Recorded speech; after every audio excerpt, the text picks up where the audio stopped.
Hi, I'm Dr. Jim Siegler. I'm the director of the Comprehensive Stroke Program at Cooper University Healthcare. My name is Terry Yeager. I am the clinical practice manager for the Cooper Neurologic Institute at Cooper University Healthcare. Hi, my name is Taryn Hester. I am the stroke nurse inpatient navigator with the Cooper University Healthcare. There are two general types of stroke. One is ischemic, in which there's loss of blood flow, and the other type is hemorrhagic, meaning bleeding into the brain. That accounts for about 1 in 5 strokes. So a stroke affects the brain because there is a cutoff of blood supply to part of the brain. Due to this, brain tissue does die. We also talk about TIAs, or a transient ischemic attack. A mini stroke, some people think of as a stroke that has resolved within minutes or hours. It is still an emergency, and oftentimes a TIA or a mini stroke is a warning sign that you may, in fact, have a larger stroke in the near future.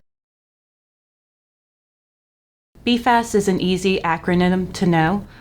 It stands for B for balance, loss of balance or coordination, E for eyes, loss of vision or double vision, F for face, which would be weakness or a droop on one side of the face, A for arms, which would be weakness either on the right side or the left side of the body, S for speech would be loss of speech or difficulty understanding speech, and T would be for time. One of the biggest challenges we face as the stroke team is really trying to identify when was the onset of those symptoms and really narrowing down that time, because that time really helps us determine as practitioners how we're going to treat the stroke. If you ever see somebody that you are suspicious of having a stroke, always note the time. There are not many differences between ischemic stroke and hemorrhagic stroke symptoms.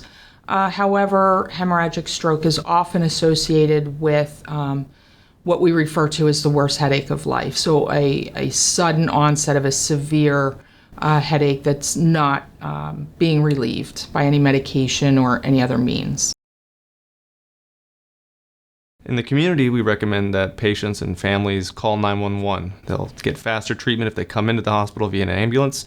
The paramedics tend to call us in advance, and we're able to mobilize our team in the emergency room, and the CT scanners and the pharmacists all act together in parallel. But if a patient comes in via motor vehicle or walks in, they may get slower treatment, and we try to get patients treated as fast as possible. With acute stroke, time is of the essence. The average stroke person may lose up to 2 million neurons per minute when there's loss of normal blood flow to the brain. So restoring that blood flow is imperative to recovering function after stroke. When the patient comes into Cooper with a new acute stroke, we get them into the scanner as fast as possible. And unlike some hospital systems, we have our CT scanner within the ER. We have our treatment lab within the ER, so they get rolled straight to scanner, and they get rolled from the scanner to the angio suite when there is a suspected stroke due to a large vessel occlusion, meaning a big stroke. And we're able to take that blood clot out in the angio suite that's right there in the ER. Our team and the pharmacists and the proceduralists are all available and ready there to receive the patient. In some healthcare networks, the procedure suite may be 4 floors up or in a different building entirely. We've positioned it right in the ER to quickly treat patients. Most important part of stroke recovery is going to rehab. Rehabilitation can be in an inpatient rehab, it can also be going to an outpatient office, and can also be receiving therapy at home. Patients, while they're at risk of having another stroke, they still have ongoing cognitive impairment, trouble with attention, trouble with sleep. They may have difficulties adapting to the new diet and lifestyle. It's hard to, as you can imagine, to recommend that somebody engage in some physical activity if they're very weak from their prior stroke, but it's a key factor in reducing that next event. So we try to provide support and provide ongoing physical and occupational therapy whenever possible, getting those patients to an acute rehab facility, getting 3 or more hours of really aggressive physical, occupational, and speech therapy every day to really optimize that recovery. Because patients, after they've had a stroke, they do have this chance to improve their function, and that chance persists for several months. So between the stroke and 3 to 6 months out, we see continued improvement in their gains.